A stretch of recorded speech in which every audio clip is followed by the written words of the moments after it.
ክብር ለእግዚአብሔር ይሁን። ዛሬ ከእናንተ ጋር እንድናይ ያሰብኩት ቁጥር 13 ላይ አሁን ካነበብነው ቁጥር 13 ላይ ያለውን ቃል ነው እና ምንድነው የሚለው?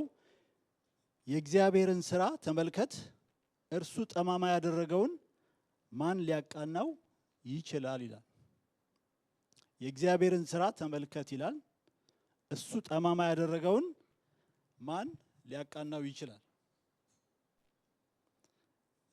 ያው ከመጀመሪያ ጀምሮ ይሄንን ምዕራፍ ስናነበው ምዕራፍ 7ን ስናነበው የሚጋጩ ነገሮችን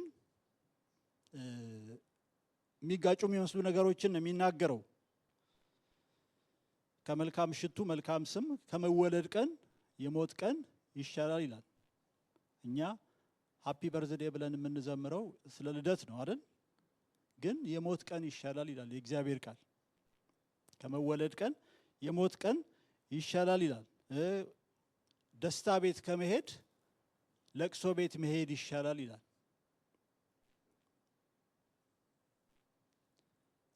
በሰው እይታ ትክክለኛ ነገር አይመስልም አይደል? የሆነ የተዘበራረቀበት ሰው የሚናገረው ነገር ይመስላል። ግን ይሄ የመንፈስ ቅዱስ ቃል ነው።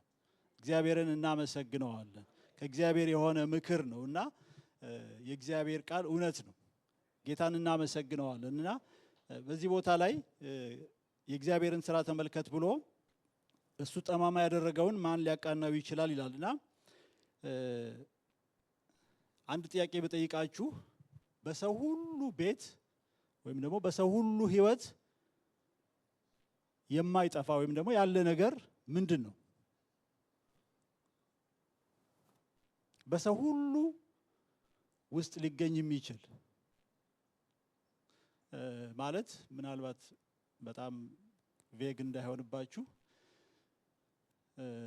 ሁኔታ ነው ማለት ሽሮ ወይ በርበሬ ምናምን አይደለም። የሆነ ሁኔታ በሰው ሁሉ ሕይወት የሚገኝ ነገር ምንድን ነው?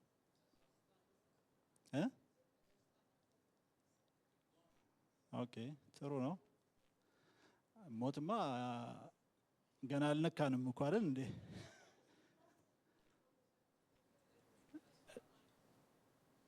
ኦኬ ተስፋ ሰው ሁሉ ውስጥ ላይኖር ይችላል። ተስፋ ቆርጠው ሰዎች ይሞቱ የለ እንዴ? እዚህ አካባቢ ተመልሷል። በእርግጥ በሰው ሁሉ ሕይወት ሊገኝ የሚችል ነገር አንዱ እዚህ ቦታ ላይ እንደሚናገረው ጠማማ ነገር የሚለው ነገር ነው፣ ወይም ደግሞ ችግር የሌለበት ቤት አለ? ችግር የለብኝም እስቲ የሚል ሰው እጁን ያሳየኝ። ከችግር ነፃ ነኝ የሚል ሁሉ ሞልቶልኛል። ሰለሞን እንዳለው ምንድነው ምንድነው ሰለሞን ያለው? ጠላትም ክፉም ነገር የለብኝም ብሏል ሰለሞን። በእርግጥ ይሄንንም ቃል የተናገረው አሁን ሰለሞን ነው። እና በሰው ሁሉ ሕይወት የማይጠፋ ነገር አንዱ ምንድነው? ችግር ነው። በነገስታት ቤት በኪንግሃም ፓላስ ብንሄድ፣ ዳውኒንግ ስትሪት ብንሄድ፣ ዋይት ሃውስ ብንሄድ፣ ክሬምሊን የራሽያው ቤተ መንግስት ጋር ብንሄድ፣ የትም እንሂድ ሰዎች እዛ የሚኖሩ በጣም ታላላቅ የሚባሉ ቦታዎችም የሚኖሩ ሰዎች ጋር ብትሄዱ ችግር አለ። ችግር የሌለበት ሰው የለም። ለምን? የምንኖረው በወደቀ ዓለም ውስጥ ስለሆነ። ሰው በኃጢአት ከወደቀ በኋላ የእግዚአብሔር ቃል እንደሚናገረው በአንድ ሰው በደል ኃጢአት ወደ ዓለም ገባ፣ በኃጢአትም ደግሞ ሞት ገብቷል እና ከዛ የተነሳ በምድር ላይ ችግር የሌለበት ሰው የለም እና ዛሬ ስለሱ ነው የምንነጋገረው። የእግዚአብሔር ቃል ምን ይላል የሚለውን ነገር እና እንግዲህ ይሄ ነገር ቀደም እንዳልኩት ያው የተለያየ ነገር ሊሆን ይችላል። ችግር የሚሆነው ነገር በአንዳንድ ሰው ሕይወት በሽታ ሊሆን ይችላል። በአንዳንድ ሰው ሕይወት ገንዘብ ማጣት ሊሆን ይችላል። በአንዳንድ ሰው ሕይወት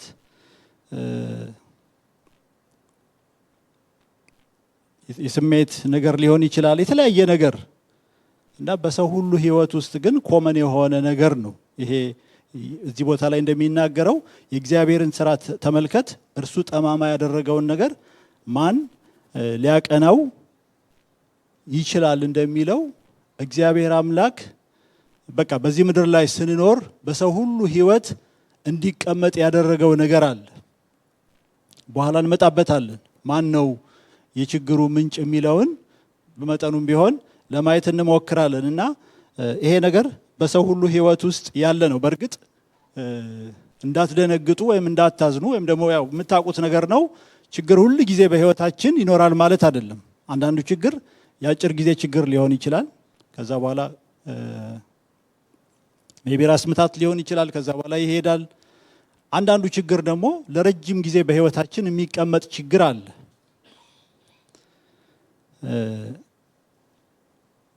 እና በዚህ ዓለም ስንኖር በተለይ ዛሬ እንድናየው ያሰብኩት ነገር እንደ እግዚአብሔር ፈቃድ ወደ ህይወታችን ስለሚመጣው ችግር ነው። ማለት እግዚአብሔር አምላክ ፈቅዶ በህይወታችን የሚያስቀምጣቸው ችግሮች አሉ። ምናልባት ቀደም እንዳልኩት ምንጩ እንኳን እግዚአብሔር ባይሆንም ግን እግዚአብሔር የሁሉ የበላይ ስለሆነ እግዚአብሔር ሳይፈቅድ በህይወታችን የሚሆን ምንም ነገር የለም አይደል? በኢዮብ ህይወት ሰይጣን ብዙ የተዘባረቁ ነገሮችን ቢያደርግም ግን እግዚአብሔር ፈቅዶለት ነው። እግዚአብሔር ሳይፈቅድ ያደረገው ነገር የለምና ዛሬ በእኔና በእናንተ ህይወት ላይ የበላዩ እግዚአብሔር ነው። እግዚአብሔርን እናመሰግነዋለን። በእኛ ህይወት ላይ የበላይ ሰይጣን አይደለም። በእኛ ህይወት ላይ የበላይ ሰዎች አይደሉም። በእኛ ህይወት ላይ የበላይ ሁኔታዎች አይደሉም። በእኛ ህይወት ላይ የበላይ እግዚአብሔር ነው። ሃሌሉያ! በእኛ ህይወት ላይ ጌታ ኢየሱስ ነው። እግዚአብሔርን እናመሰግነዋለን። ስለዚህ እሱ ሳይፈቅድ ወይም ደግሞ እሱ ሳያውቅ በህይወታችን የሚሆን ምንም ነገር የለም። ስለዚህ ቀደም እንዳልኩት በሰው ሁሉ ህይወት ውስጥ የማይጠፋ ነገር ነው ይሄ። በተለይ ደግሞ ጌታ ኢየሱስ በእርግጥ በዚህ ዘመን እዚህ እኛ ጋር እንኳን ያው ስለ መስቀሉ ይሰበካል ማለት እውነተኛ የሆነ ንጹህ የሆነ ወንጌል ነው የሚሰበከው። አንዳንድ ቦታ ስናይ ግን በተለይ በአሁኑ ዘመን ንጹህ ወንጌል የማይሰበክባቸው ብዙ ቦታዎች አሉ። ስለዚህ ብዙ ጊዜ ሰዎች ክርስትናን የሚመስላቸው በቃ ከችግር መላቀቂያ ከችግር መለያ አድርገው ነው ክርስትናን የሚያስቡት። ግን እንደዛ አይደለም እውነቱ። እንደውም ጌታ ኢየሱስ ያለው ምንድነው? በእኔ ሳላችሁ ሰላም እንዲሆንላችሁ ይሄን ነግሬያችኋለሁ፣ በዓለም ሳላችሁ መከራ አለባችሁ ነው ያለን። እንቅጩን የነገረን ጌታ አባብሎ አይደለም እንድንከተለው የጠራን። በእኔ ሳላችሁ ሰላም እንዲሆንላችሁ ይሄን ነግሬያችኋለሁ ብሎ በዓለም ሳላችሁ መከራ አለባችሁ፣ ነገር ግን ደግሞ ብሏል አይዟችሁ እኔ ዓለምን አሸንፌዋለሁ። ሃሌሉያ! ኢየሱስ ክርስቶስ ዓለምን አሸንፎታል። ጌታ ችግርን ሁሉ አሸንፎታል። የችግር መጨረሻ የሚባለውን ሞትን ጌታ ኢየሱስ አሸንፎታል። ስለዚህ ችግርን አንፈራም፣ እግዚአብሔርን እናመሰግነዋለን። ምክንያቱም እግዚአብሔር አምላክ ችግር በህይወታችን እንዲመጣ መፍቀድ ብቻ ሳይሆን መውጫውንም ደግሞ ጌታ ያዘጋጃል።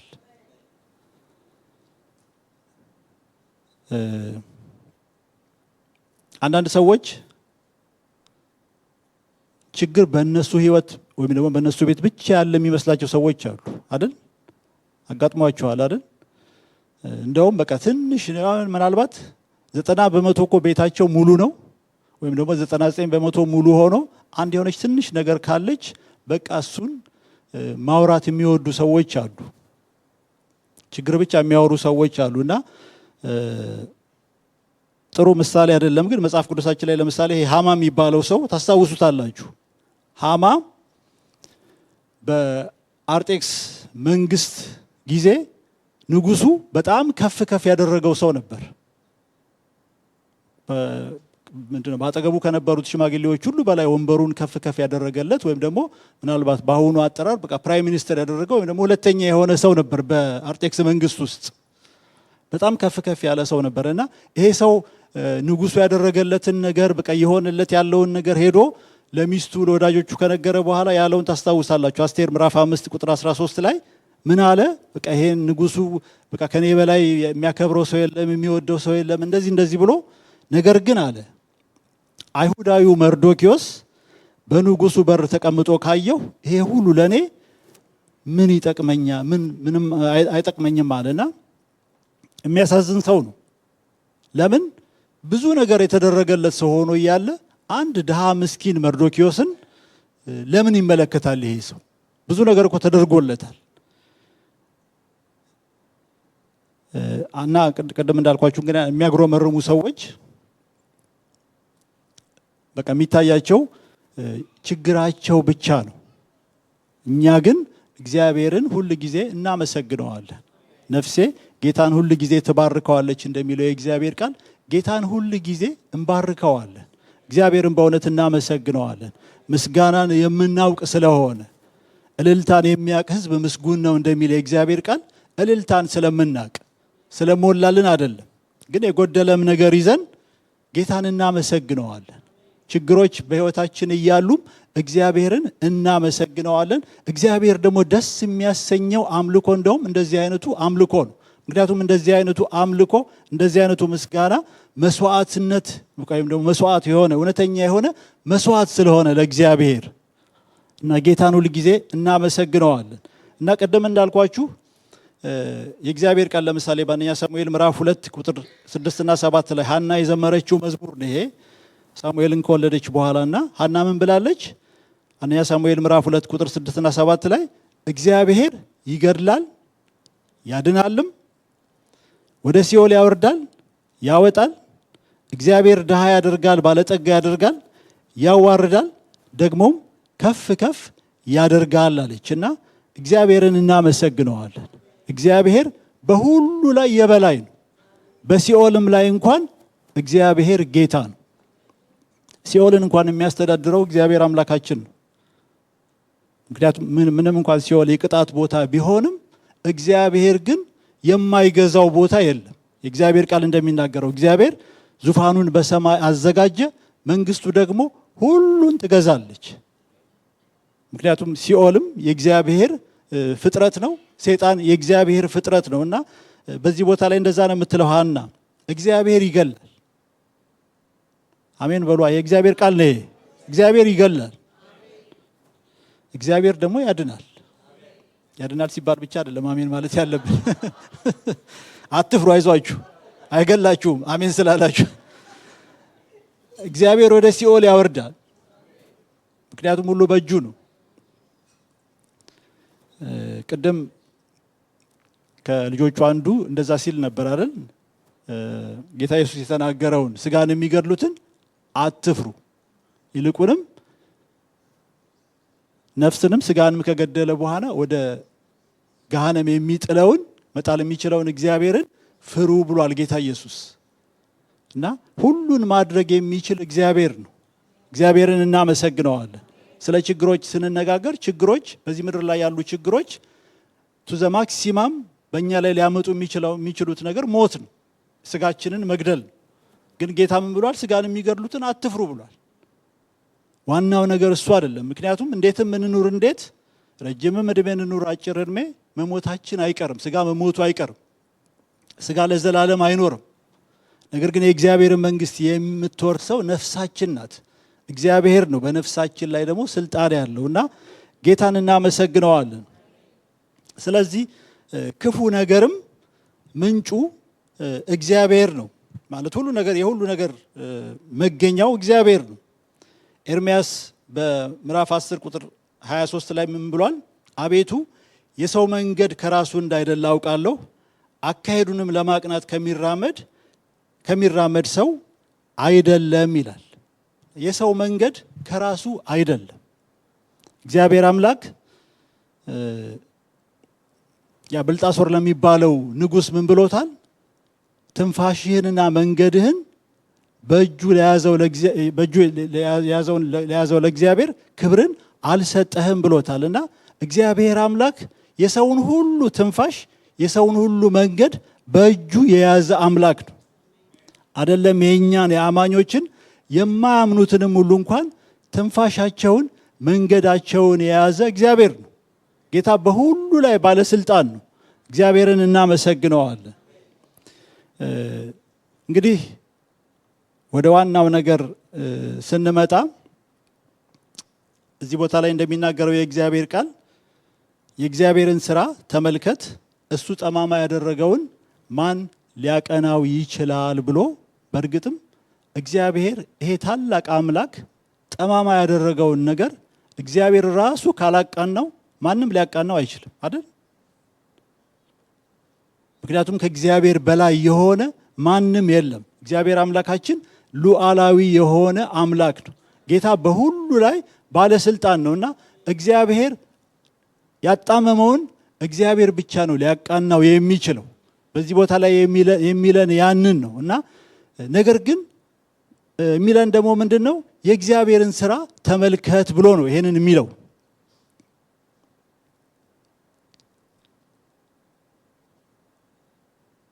ሲታይ የእግዚአብሔር ስራ አይመስልም። ምክንያቱም እግዚአብሔር አምላካችን ቅን የሆነ አምላክ ነው። በእርሱ ዘንድ ጠማማነት የለም። በእግዚአብሔር ዘንድ ክፋት የለም። በእግዚአብሔር ዘንድ አመፃ የለም። እግዚአብሔር መልካም የሆነ አምላክ ነው። ነገር ግን በዚህ በወደቀ ዓለም ውስጥ ስንኖር እኛም አማኞችም ቅድም ብየዋለሁ፣ ጌታ በግልጽ እንደነገረን በእኛም በአማኞችም በማያምኑትም ህይወት ቅድም ብለነዋል። በሰው ሁሉ ቤት ያለ ነገር አንድ ነገር ኮመን የሆነ ነገር ምንድነው? ችግር የሚባል ነገር ነው እና በተለይ ደግሞ ለእኛ ለአማኞች ለምንድን ነው እግዚአብሔር ችግርን የሚፈቅደው? አንዳንድ ጊዜ ቅድም እንዳልኩት ነው። አንዳንዴ ወደ ጌታም ስንመጣ የሚነገረን ነገር፣ የምንሰበከው ነገር፣ የምንማረው ነገር ጌታን ካገኘን በቃ እንደማንታመም፣ ጌታን ካገኘን ክርስቲያን ከሆንን እንደማናጣ፣ እንደማንደኸይ እንደዚህ አድርገን እናስባለን እና እኔ ወጣት እያለሁ ልጅ እያለሁ አሁንም ወጣት ነኝ በእርግጥ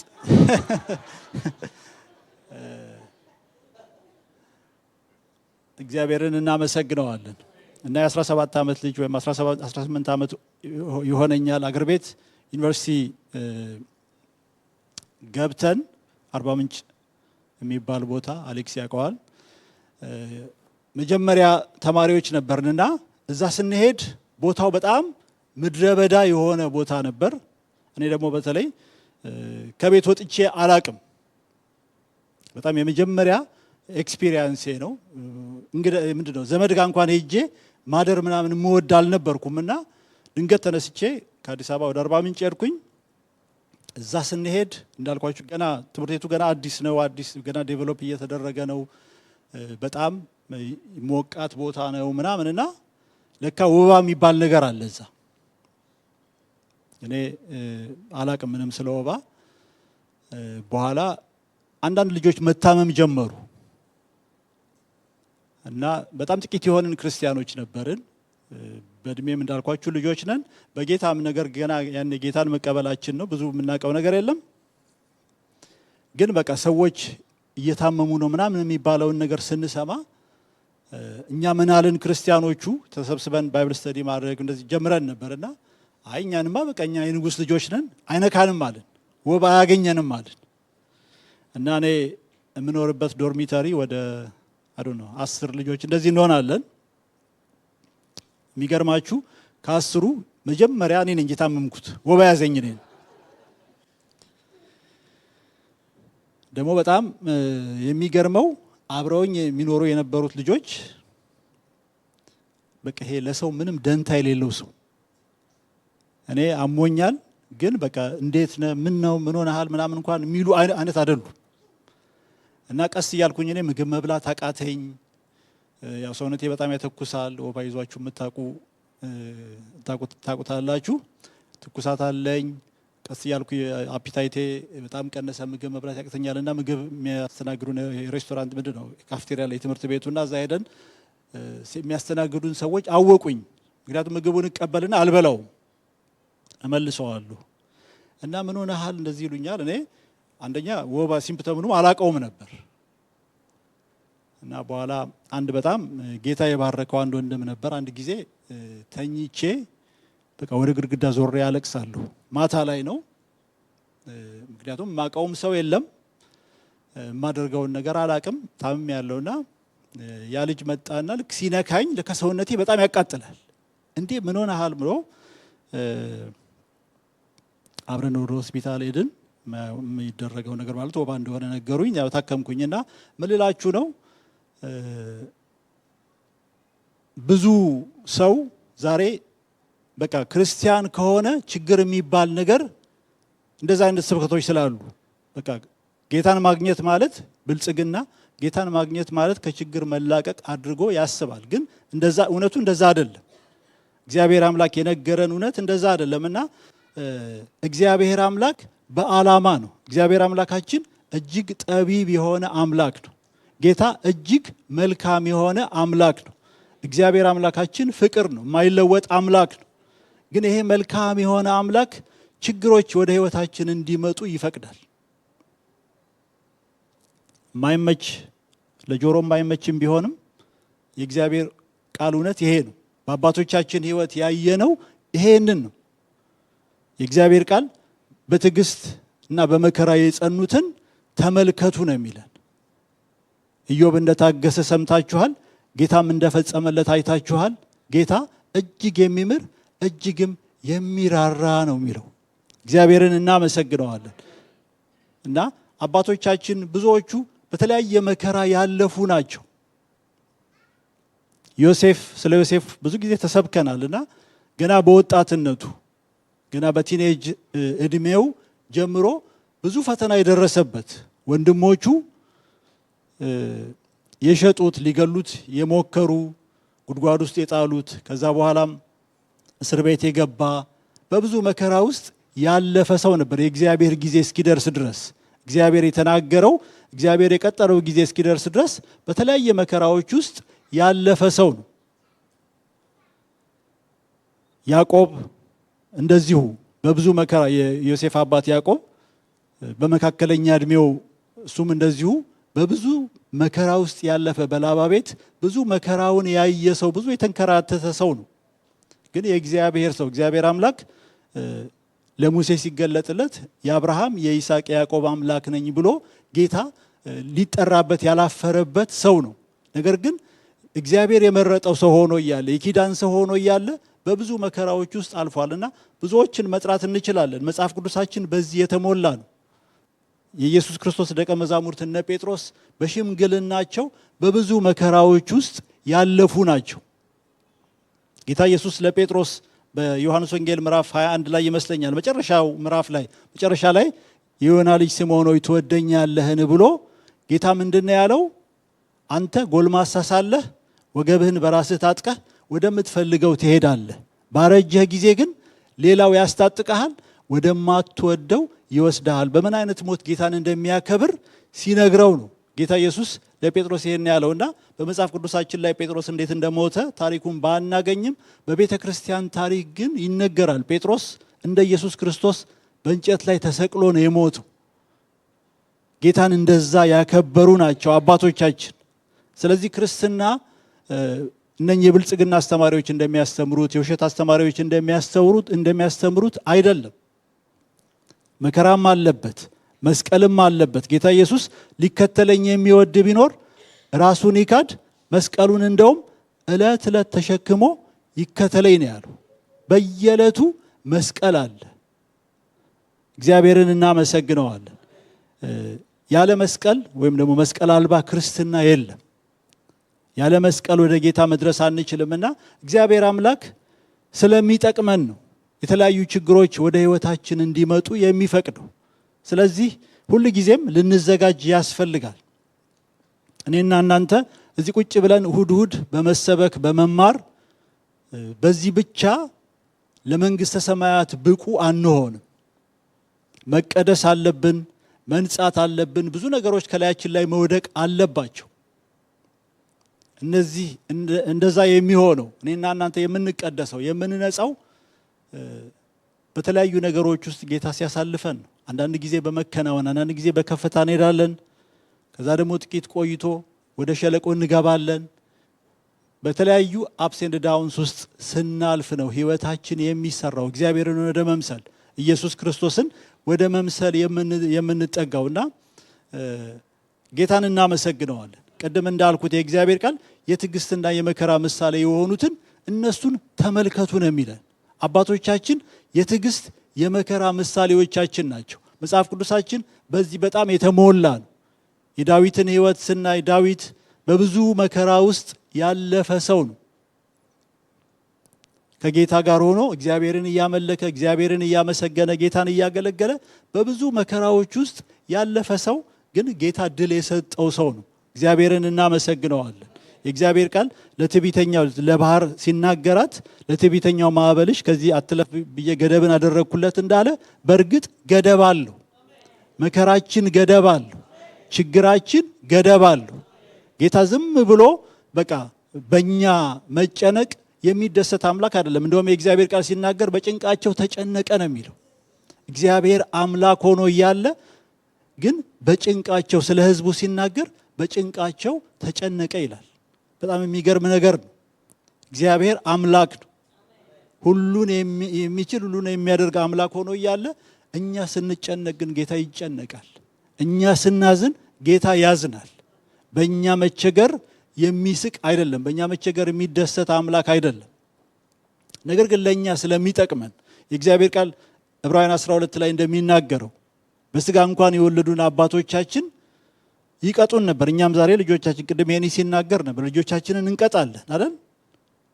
ቀስ እያልንም ቢሆን ያው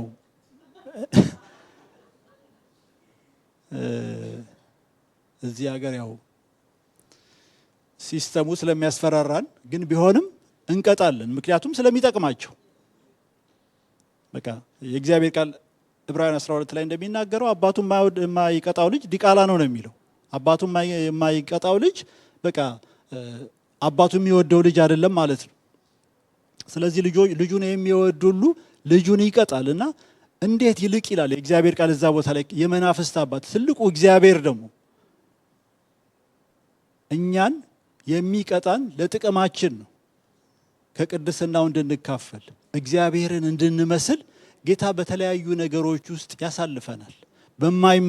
የማይመች በሚመስል በተለይ ለስጋችን በሚጎረብጥ ለስጋችን በማይመች እኛን አንዳንድ ጊዜ ዝቅ በሚያደርገን በሰዎች ፊት ያነስን በሚያስመስለን ነገር ውስጥ እግዚአብሔር እንድናልፍ ይፈቅዳል።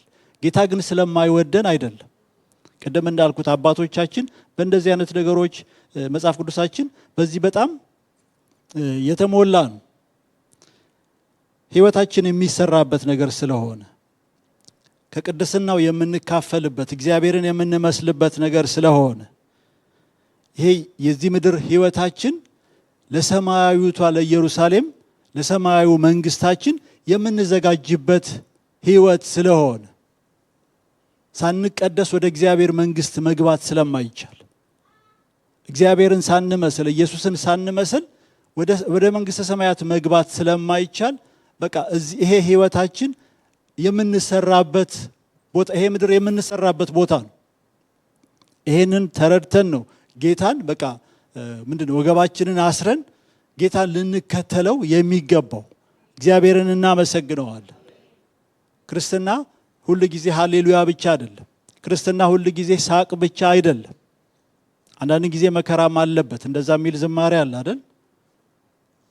ተድላና ደስታ መጽናናት በረከት ሁሌ መንደላቀቅ በተሟላ ሕይወት እንደዚህ አይደለም እንዲህ አትመልከት ክርስትና አንዳንዴ መከራም አለበት ልብህ ጽኑ ይሁን አትላላ ጠንክር ባመንክበት ጌታ በፍጹም አትፈር ልብህ ጽኑ ይሁን አትላላ ጠንክር ባመንክበት ጌታ በፍጹም አትፈር። ሃሌሉያ።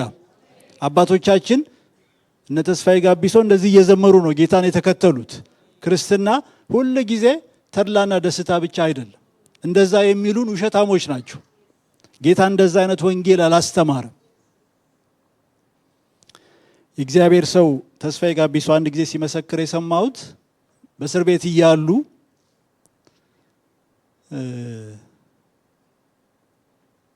ብዙ ዓመታት ያው ወደ 5 ዓመት ይመስለኛል የታሰሩትና ብዙ ጊዜ ካስቆጠሩ በኋላ እዛ እስር ቤት ጠባቂ የነበረው አንድ ሻለቃ ወይም እንደዚህ የሆነ ማዕረግ ያለው ሰው ደግሞ ጌታን ያቅ የነበረ ሰው ነው አለ። ያ ሰው ግን ያው ይሄ በአብዮቱ ጊዜ በቃ ለመመሳሰል ብሎ ጌታን የተወሰው ነው። እና አንድ ጊዜ እስር ቤት እያለን አለ ጊታር ይዞ መጣና እስቲ ተስፋዬ ዘምር አለኛል። በኋላ ጊታሩን ተቀበልኩትና አለ ይሄ ላመስግንህ ዛሬ ምን ጌታ የሚለውን መዝሙር ዘመርኩ አለ። ደግሞ እዚህ እስር ቤትም ሆነ ላመስግንህ ትላለህ አለኛል። ግን እግዚአብሔር ይመሰገናል አይደል? ሃሌሉያ። አባቶቻችን በእስር ቤት ሆነው እነ ጳውሎስና ሲላስ በእስር ቤት ሆነው ተገርፈው ቆስለው እግዚአብሔርን በዜማ ያመሰግኑት ነበር። ጌታ እንደዚህ አይነቱን አምልኮ እንዴት እንደሚወደው ሲመቸን ነገሮች ሲሳኩልንማ አሕዛብም እኮ ምንድነው እግዚአብሔር ይመስገን ይላሉ አይደል? በቃ ሲሳካላቸው ነገሮች ቀና ሲሆኑላቸው እግዚአብሔር ይመስገን ይላሉ። እኛ ግን ሳይመችም እግዚአብሔርን እናመሰግነዋለን። ነገሮች የተጣመሙ ሲመስሉም እዚህ ቦታ ላይ እንደሚናገረው የእግዚአብሔርን ስራ ተመልከት፣ እርሱ ያጣመመውን ማን ሊያቃናው ይችላል እንደሚለው በቃ እግዚአብሔር ነገሮች የተጣመሙ ሲመስሉ ለምን ብለን አንጠይቅም። እግዚአብሔር አዋቂ ስለሆነ በእግዚአብሔር ጥበብ እንታመናለን። በእግዚአብሔር ሁሉን አዋቂነት እንታመናለን። በእግዚአብሔር መልካምነት እንታመናለን። በቃ የሚጠቅመን ከሆነ ኢዮብ እንዳለው እኮ ነው። ቢገድለኝም እንኳን ስጋዬን ነገር ግን ስጋዬን በጥርሴ እይዛለሁ፣ ቢገድለኝም እንኳን እሱን በትዕግስት እጠባበቀዋለሁ። ሃሌሉያ። ጌታን የምንከተለው ለዚህ ህይወት አይደለም። ጳውሎስ እንዳለው በዚህ ህይወት ብቻ ክርስቶስን ተስፋ አድርገን ከሆነ በጣም ሞኞች ነን። ዓለም ነው የሚያዋጣን። ለዚህ ህይወት ከሆነ ወደ ውጭ ብንሄድ ነው የሚያዋጣን። ለመክበር ከሆነ ገንዘብ ለማግኘት ከሆነ ዝና ለማግኘት የተለያየ ነገር ለማግኘት ከሆነ የጌታ ቤት አያዋጣም። ያው ለሚያጭበረብሩ የውሸት ወንጌል ለሚሰብኩ ለጊዜው የተሳካላቸው ነው ሊሳካላቸው ይችላል፣ ግን ለጊዜው ነው። እግዚአብሔር አምላክ የጠራን እጅግ ለከበረ መንግስት ነው። ጌታን እናመሰግነዋለን። ደግሞ እኮ በየትኛውም መከራና ችግር ውስጥ ብናልፍ የእግዚአብሔር ቃልም እንደሚናገረው እንደው ላኛይቱን ሀገር ስናስብ የተዘጋጀልንን ክብር ስናስብ የምናልፍበት ነገር ምንም አይደለም አይደል? እኛ ዛሬ የምንቀበለው መከራ በቃ ወየው የሚያሰኘን ነገር ምንም አይደለም። የእግዚአብሔር ባሪያ ጳውሎስ እንዳለው ለኛ የሚገለጽ ዘንድ ካለው ክብር ጋር ሲመዛዘን የአሁኑ ዘመን ስቃይ ምንም እንዳይደለ እናስባለን። እግዚአብሔርን እናመሰግነዋለን።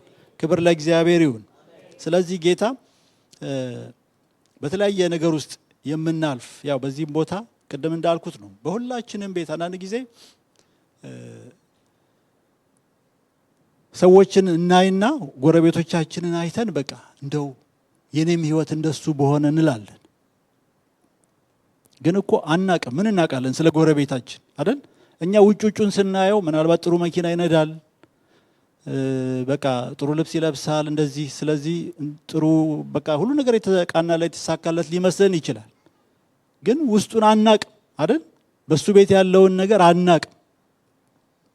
እና እግዚአብሔርን እናመሰግነዋለን። በፍጹም ራሳችንን ከሌሎች ጋር አናስተያይም። እግዚአብሔር ልክ እንደ መልካችን እንደ አሻራችን ለኔ የሚጠቅመኝን ጌታ ያውቃል። የሁላችንም ህይወት የተለያየ ነው። ለሁላችንም ይሄ ምንድነው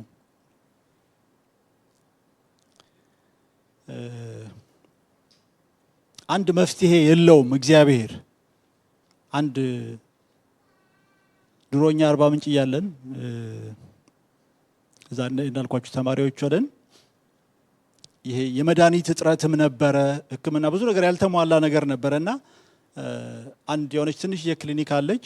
ታመን ስንሄድ በቃ የሆነ መድኃኒት የማይኖርበትም ጊዜ አለ። መድኃኒት ከመጣ እዛ ያለ የሆነ አንድ ነርስ አለ የተገኘውን መድኃኒት ነው የሚያዝልን። ብቻ እዛ የተገኘው እንትን ስቶክ ውስጥ ያለውን እና እንነጋገራለን እርስ በርሳችን ምን ሰጠ እንደዚህ እና በቃ ለሁሉም ያው አንድ መድኃኒት፣ ምክንያቱም ያለው እሱ ስለሆነ ነው። ሰውየው ምን ያርግ?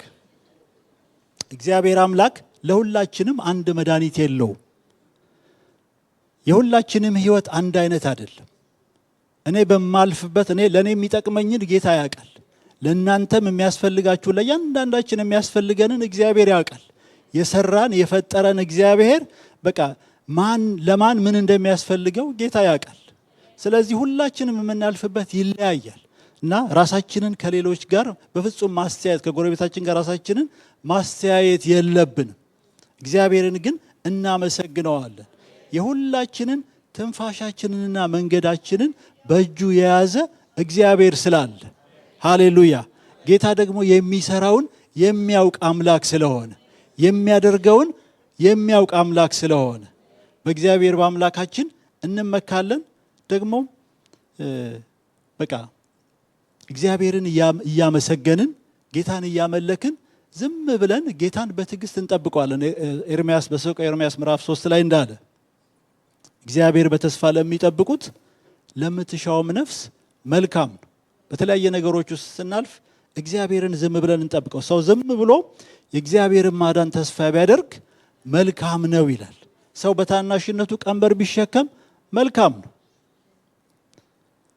ብዙ ኃጢአተኛ የሆኑ ሰዎች፣ ብዙ የተለያየ ችግር ያለባቸው ሰዎች ፈተና ሲመጣባቸው፣ ችግር ሲመጣባቸው ከእግዚአብሔር ጋር ይጣላሉ። ነገር ግን የእግዚአብሔር ቃል ምንድነው የሚለው? ትንቢተ ኢሳይያስ 45 ላይ ከሰሪው ጋር ለሚታገል ወዮለት ይላል። እኔና እናንተ እኮ እግዚአብሔር ከአፈር ያበጀን ሰዎች ነን። ልክ ሸክላ ሰሪ ከጭቃ የምትፈልገውን ሸክላ እንደምትሰራ እግዚአብሔር እንደዛ ያበጀን ሰዎች ነን እና በዛ ቦታ ላይ የእግዚአብሔር ቃል ሲናገር እሱም ክፍል ብናነበው ደስ ይለኛል። ትንቢተ ኢሳይያስ ምዕራፍ 45 ላይ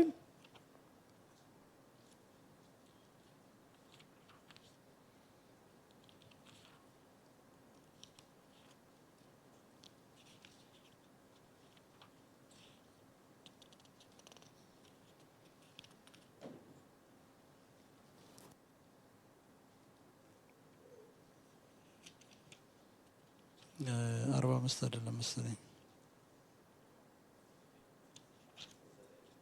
ኦኬ እሺ፣ ጌታ ይባርካችሁ። ከሰሪው ጋር ለሚታገል ወዮለት። በምድር ሸክላዎች መካከል ያለ ሸክላ ነው። ጭቃ ሰሪውን ምን ትሰራለህ? ወይስ ስራህ እጅ የለውም ይላልን? አባትን ምን ወልደሃል? ወይም ሴትን ምን አማጥሽ ለሚል ወዮ። የእስራኤል ቅዱስ ሰሪውም እግዚአብሔር እንዲህ ይላል፣ ስለሚመጣው ነገር ጠይቁኝ፣ ስለ ልጆቼና ስለ እጄም ስራ እዘዙኝ ይላል። በእርግጥ ይሄ የድሮ አማርኛ እንትኑ ግልጽ አይደለም። እዚህ ቦታ ላይ እግዚአብሔር የሚለው ታዙኛላችሁ ወይ ነው። ስለ ልጆቼና ስለ እጄ ስራ እስቲ ዘዙኛ እንደሚባለው በአዲሱ መደበኛ ትርጉም ላይ ብታዩት ታዙኛላችሁ ወይ ብሎ ጥያቄ ነው የሚጠይቀው። ስለ ልጆቼና ስለ እጆቼ ስራ ታዙኛላችሁ ወይ? እናንተ ሰው እግዚአብሔርን ያዛል ወይ? አንዳንድ ጊዜ እንደዛ ነው። እግዚአብሔር አምላክ በዚህ ሂዱ ሲለን ኖ እኔ አውቃለሁ ብለን የሚሻለው ይሄ ነው ብለን ልክ በለዓም እንዳደረገው ትግል በቃ እንደዛ ነው የምንሆነው። ግን እግዚአብሔር አይኖቻችንን ይክፈትልን። እግዚአብሔር ለኛ መልካም ነው። ጌታ ለኛ ያሰመረው ነገር መልካም ነው። እግዚአብሔር ሂዱበት የሚለን መንገድ መልካም ነው። ስለዚህ ከእግዚአብሔር ጋር አንታገልም። እዚህ ቦታ ላይ እንደሚናገረው ከሰሪው ጋር ለሚታገል ወዮለት። ከእግዚአብሔር ጋር መታገል ዋጋ ያስከፍለናል። ከእግዚአብሔር ጋር ታግለን ምንም የምናመጣው ለውጥ የለም። ቅድም መጀመሪያ ላይ እንዳነበብነው እግዚአብሔር እሱ ያጣመመውን እኛ ልናቃናው አንችልም። ነገር ግን በትዕግስት ጌታን መጠበቅ ነው። እሱ እስኪያቃናው ድረስ ሊያቃናው የሚችል በሰማይም በምድር ምንም ኃይል የለም። እግዚአብሔር ያጣመመውን ነገር እግዚአብሔር የፈቀደውን ነገር ሊቀይር የሚችል ምንም ኃይል የለም። ስለዚህ በትዕግስት ሆነን ጌታን መጠበቅ ነው። ዝም ብለን እንደውም እዚህ ቦታ ላይ ኤርምያስ ምንድነው የሚለው?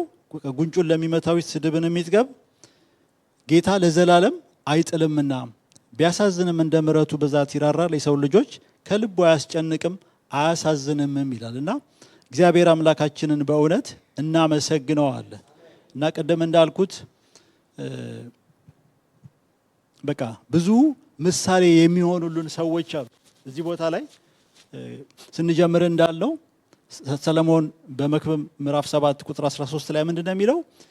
የእግዚአብሔርን ስራ ተመልከት ነው የሚለውና በመናልፍበት ነገር ሁሉ የእግዚአብሔርን ስራ ማየት ይሁንልን። የእግዚአብሔርን እጅ ማየት ይሁንልን። ሰዎችን አይደለም። ምናልባት ሰዎች ሊሆኑ ይችላሉ ክፉ ያደረጉ።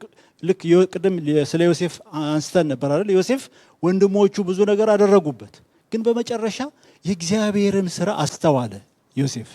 ስለዚህ እነሱ ላይ ቂም ለመያዝ እንኳን እድል አላገኘም። በቃ በልቡ ቂም የሚባል ነገር አልመጣም። ለምን? የእግዚአብሔርን ስራ አስተዋለ። እናንተ እኮ አይደላችሁም፣ አትጸጸቱ። እግዚአብሔር ነው ህይወትን ለማዳን ከእናንተ አስቀድሞ እኔን የላከኝ።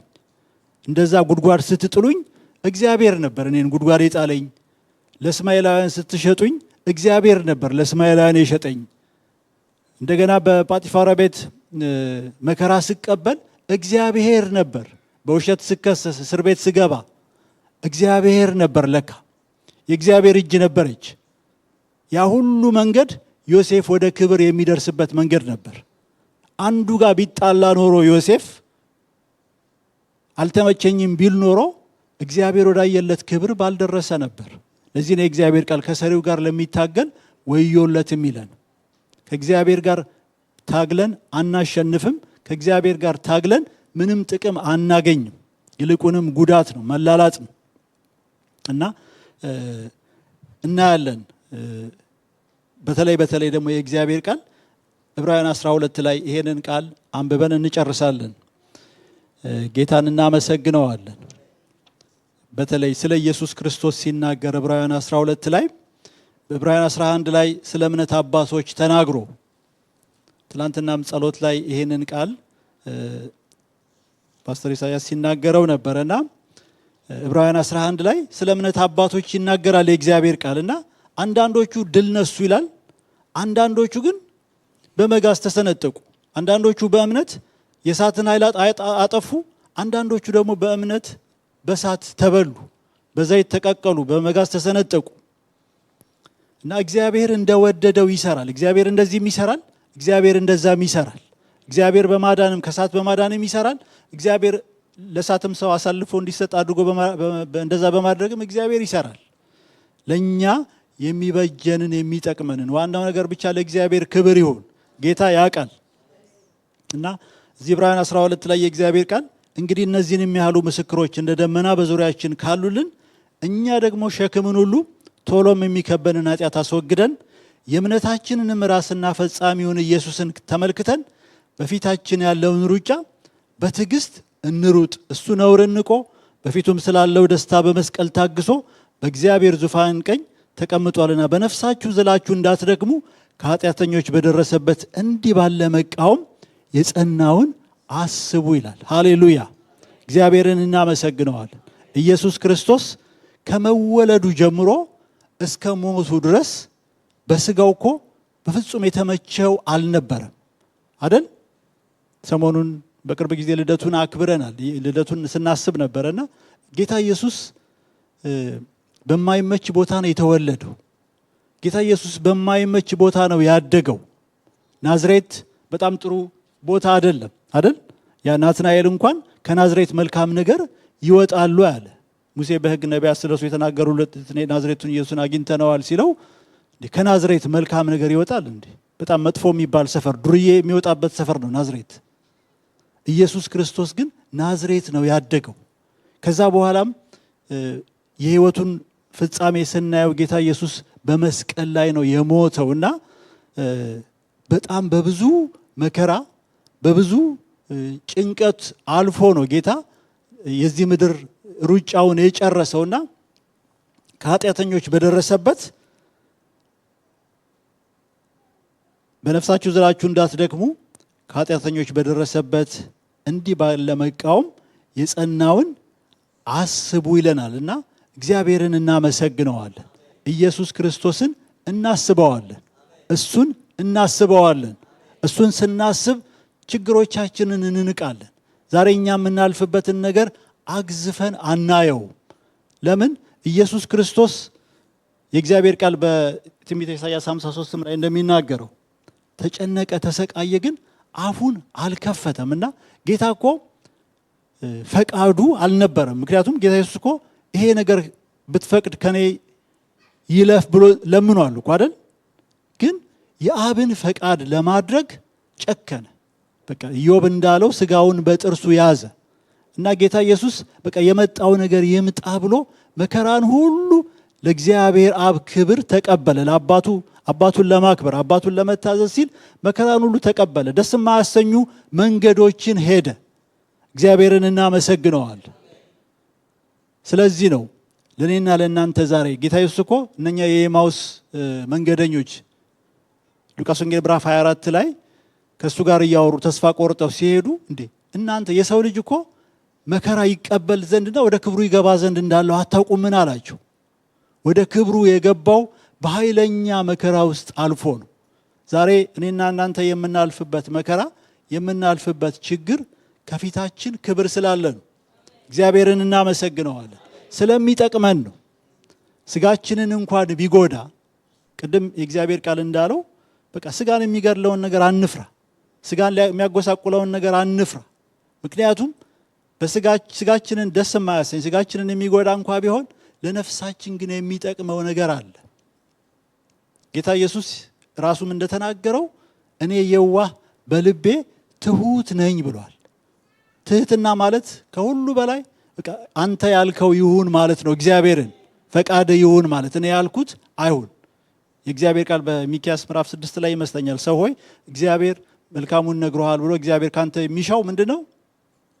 ፍርድን ታደርግ ዘንድ ምሕረትን ትወድ ዘንድ ከአምላክህም ጋር በትህትና ትሄድ ዘንድ አይደለምን ይላል። ከእግዚአብሔር ጋር በትህትና መሄድ ማለት አንተ ያልከው ይሁን ማለት ነው። በቃ ለእግዚአብሔር እጅ መስጠት። ካንተ ጋር እስማማለሁ፣ ለስጋዬ ባይመቸኝም ደስ ባያሰኘኝም ግን አንተ ደስ ካለ ጌታ እንዳለው ኢየሱስ ክርስቶስ እንዳለው ብትፈቅድ እቺ ጽዋ ከኔ ትለፍ። በጣም ከባድ ነው፣ ግን ያንተ ፈቃድ ይሁን እንጂ የኔ ፈቃድ አይሁን። ጌታን እናመሰግነዋለን። እንነሳና እንጸልያለን። ሃሌሉያ።